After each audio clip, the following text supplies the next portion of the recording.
You ready? Yeah. Okay. So I'm gonna crack this door just a tad. So just be careful they don't come out. yeah.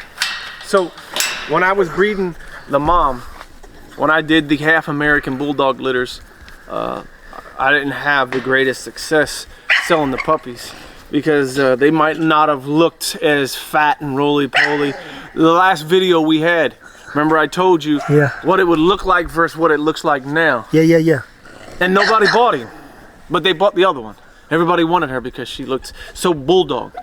Now that he's grown, everybody wants him, and nobody gives that other dog a second look. Time out. Now, people, let me be very clear in saying this.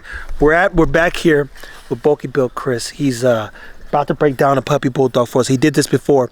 One of the things I've been telling all of you breeders, and we'll title this episode "Patience Wins the Race," is that when you get into this thing, if you want that dog to be that dog right off top, nobody's breeding that dog anymore. Especially that fast. This isn't a microwave. You cannot press a button and boom, magic happens. But when you got guys like Chris Moore who've been doing this for what, 20 years? Yeah. 20 years, and he understands patience name of the game, you get to this point of matter to say, well, what happened there?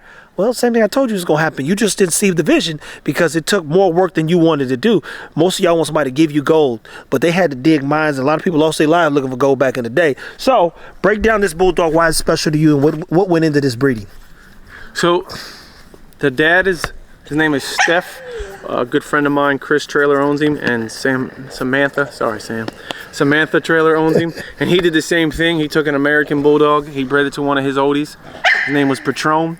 And then I took Patron's son to Crimson, which was another American Bulldog.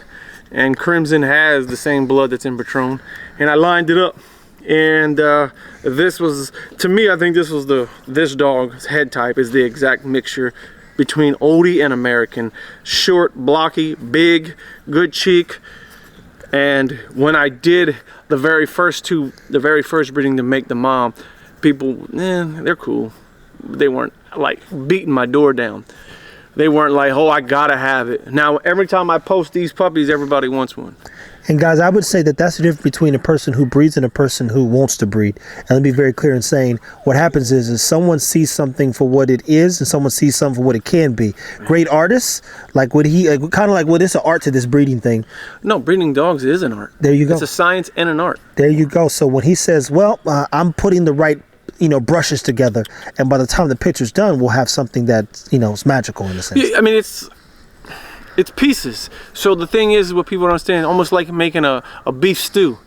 When you add things, you can eventually get them out. Yeah. But if you never put carrots in it, carrots ain't gonna magically appear in that stew. No. You know what I mean? You can't add, it ain't like crowns, mix blue and green, you get orange. No. Like, you know what I mean? It's not like that. But, this head type was exactly what I was after. There are some other puppies in the litter that have very similar head types, and that was what I was going for. Really blocky, short muzzles, thick, good bone, good chest, good rears. That was what the intended goal was. And how long did it take to get this breeding, like to do this breeding? How many years did it take to get to this exact point? To make her?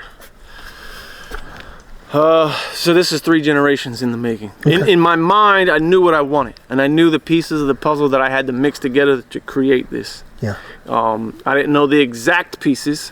You know what I mean? Just like when you buy a puzzle, you don't know the exact piece. You just know you pick out all the end pieces. And you put all the end pieces together first, so you can put the rest of the puzzle together. Yeah, get to the middle. And that's basically what I did. I had the end pieces, and then I started mixing inside together, and this was the first generation of the mix. And that took 3 years. Yeah. No, probably longer than that. Well, 3 generations. 3 generations. It's 2 years on every female, at least a lot of times. And 6 years at least. Yeah. And this is what I made. I see. So I'm happy with it. I'm happy with the whole litter. It's very consistent. There's some different changes in the head, more cheek, less cheek, more top skull, less top skull. And the muzzles are a little different, but for the most part, they look very similar. Good shoulders. Forward shoulders was what I was after with all that American. Because I was having a little bit of issues with my short upper arm. But yeah, I think I nailed what I was going after. It took me a while, and I know Steph had a lot to do with that too, because he's super upright. Medusa's super forward. So it was a mix between the two. And all you needed out of this is what, two? I really needed a boy. She had 6 girls. Oh my God. So, but You know, every time I do breedings like this, I just get all girls for some reason, man. Every single time, bro. I try to make a boy with really steep shoulders to go back to, and I get all girls. Dang. Every single time. When I made. What's the trick to making more boys? Is there a trick to it? Keeping one leg up in the back. I don't know. You know what I mean? There's an old wise tale. I think somebody told me an old wise tale. Face her east. I'm like, man, get the hell up out of here. That's crazy, man. That's the dumbest shit. I mean, it's funny. You know, everybody wants to believe it's superstition, I think. You know what I mean? Yeah. You got to know what you got to believe whatever it is. Yeah. You know what I mean? Jump on one foot like in America, coming to America type shit. Good. So check this out, people. This is 6 years in the making, at least, to get to this point, which means you've got how many more years till you get to that, like, dog? Consistently. Bro, I got another 2 to 4 more years because I got it on one side. And again, I don't have any boys. Yeah. So I gotta make a boy. This is why I just bred her uncle to. I bred Cobra to Lady Savanas. That's the big one over there.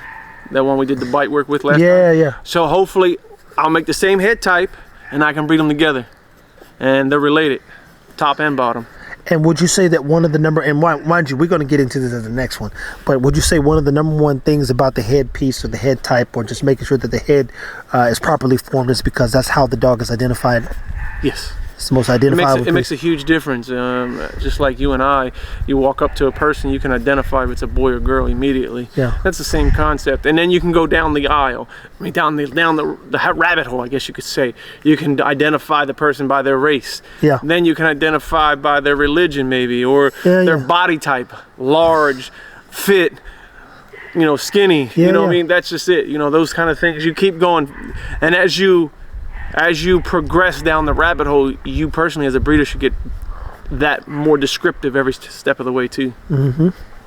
That makes sense. Well, guys, he's got 6 years in the making. He's got some beautiful dogs over here.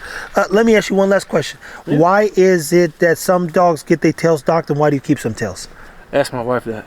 If it was up to me, I'd chop them all off. Okay. I'm just not a big tail fan, especially when you think they're going to be a beautiful puppy's tail, and then they're like super thick at the base, or they stick up, or you know, it's like, oh man. So do you know why people originally start docking bulldogs' tails? I don't know. No, I mean they dock them overseas because of the not cosmetic. It's more of a it cannot be cosmetic. It's more if it curls over the so it mats their shit basically. I don't know if I can say that, but it makes it to where it makes it hard for them to take a shit, or it always is crap, so then it always smells like crap when the dog comes around. So they just started chopping it off. And is that just a bulldog tail, or is that other I would imagine anything with a corkscrew tail has that same corkscrew tail, that makes sense. Yeah, sometimes it comes right out of the body and flaps straight down and covers the butthole.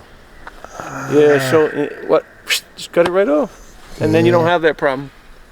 Some of them got their tails, some of them don't. People, look, stay tuned as always. Take care of your dogs. Like, subscribe, and share. Thank you so much, Chris.